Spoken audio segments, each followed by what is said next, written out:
What comes to mind when you think of a woman in ancient Greece? It's probably someone trapped in the home, right? No rights, no voice, no power. And for most of the Greek world, especially in so-called democratic Athens, you'd be spot on. Women were often treated like children, legally controlled by a man their entire lives, and were barely even supposed to be seen in public.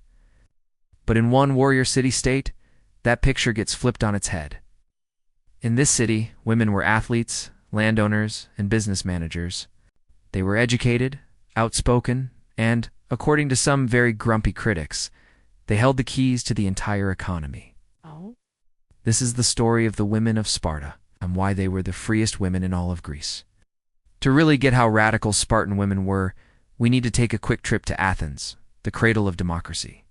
For an Athenian woman, life was a gilded cage. From the moment she was born, she was under the absolute control of her father. She got a minimal education, just enough to learn how to weave and manage a household. Her world was the oikos, the home, and she was expected to be neither seen nor heard. She'd be married off at just 14 or 15, usually to a man she'd never met, all to seal some family alliance. When she married, control just passed from her father to her husband. She couldn't own property, she couldn't do business, and she had zero political voice. Her one job? Manage the house and produce a legitimate male heir to carry on her husband's family name. It was a life of seclusion, silence, and total subservience. And that was the norm for almost all of Greece. Now let's head south to the rugged military first state of Sparta.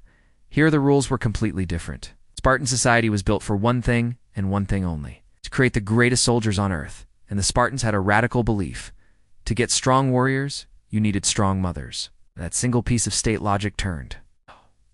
Greek gender roles upside down and laid the foundation for the incredible freedoms of Spartan women.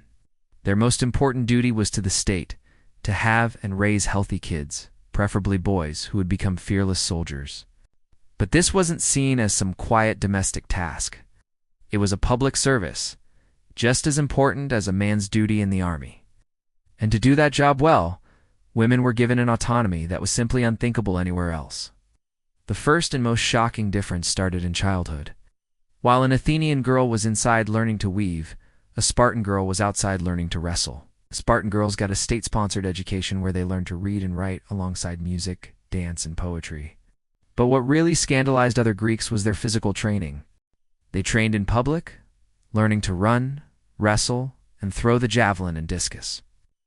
The ancient historian Xenophon tells us this was the law, set down by the legendary Spartan leader Lycurgus. He believed that two strong parents would make the strongest children. This public training wasn't just for fitness. It let young men and women see and size each other up as potential partners. Other Greeks were horrified. They called Spartan women thiflashers because they wore shorter tunics for running and even exercised nude, just like the men. But in Sparta, a strong, athletic body wasn't shameful.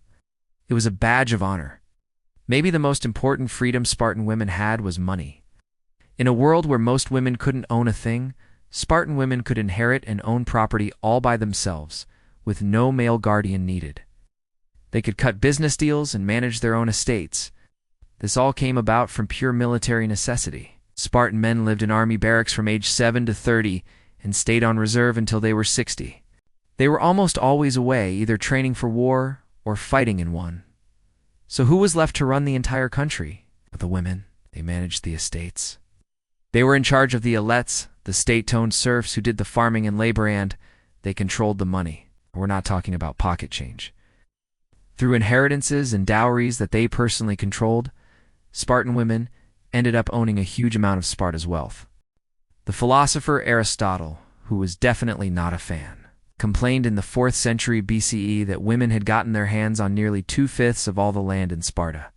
This economic clout gave them real social power.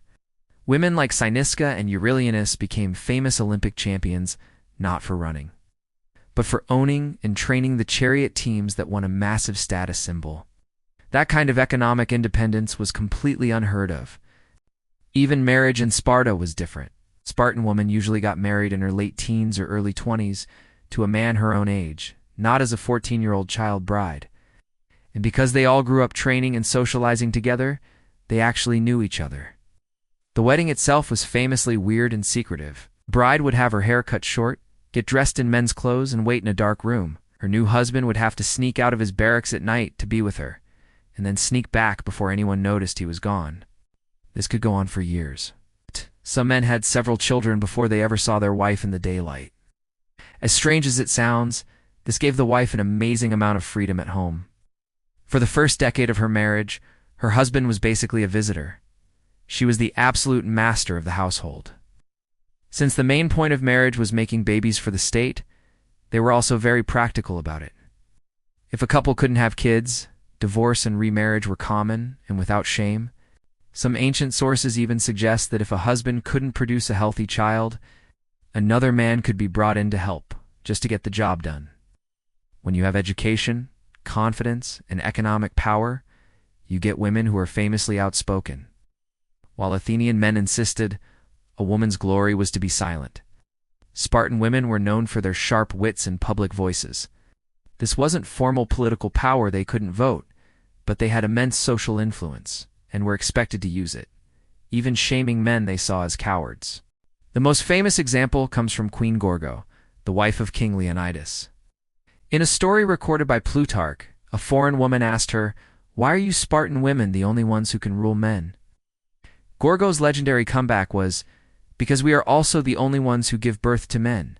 That one line captures their pride and their perceived source of power. Another famous saying was what mothers told their sons as they handed them their shield. "Come back with your shield, or on it." These were not quiet, hidden women. They were key players in upholding Sparta's brutal warrior culture.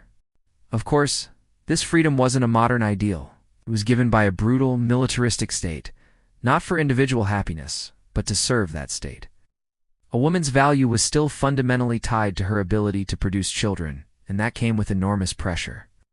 And this brings us to a darker, more controversial part of Spartan life.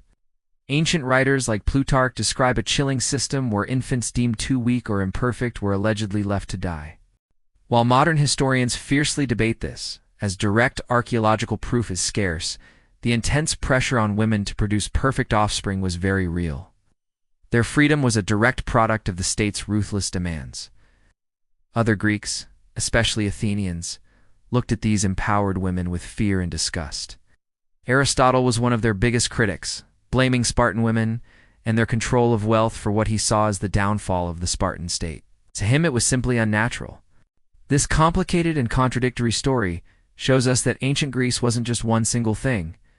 The past is full of these hidden, surprising histories. If you love digging into them as much as we do, make sure you subscribe and hit the notification bell so you don't miss our next deep dive. And tell us in the comments what piece of hidden history you think we should tackle next. So, were Spartan women truly free? By today's standards, not really. Their lives were still dedicated to the severe demands of a totalitarian society. Their value was tied to motherhood, and they had no formal political power. But in the world they lived in, their position was nothing short of revolutionary. In an ancient world that told women to be invisible and silent, Spartan women were educated, athletic, and powerful landowners with voices they were not afraid to use. They were a paradox, empowered by a system of brutal control. But they were, without a doubt, the most liberated women in all of ancient Greece. So I'll leave you with a question. If you had to be a woman in ancient Greece, would you choose the confined safety of Athens or the dangerous liberty of Sparta?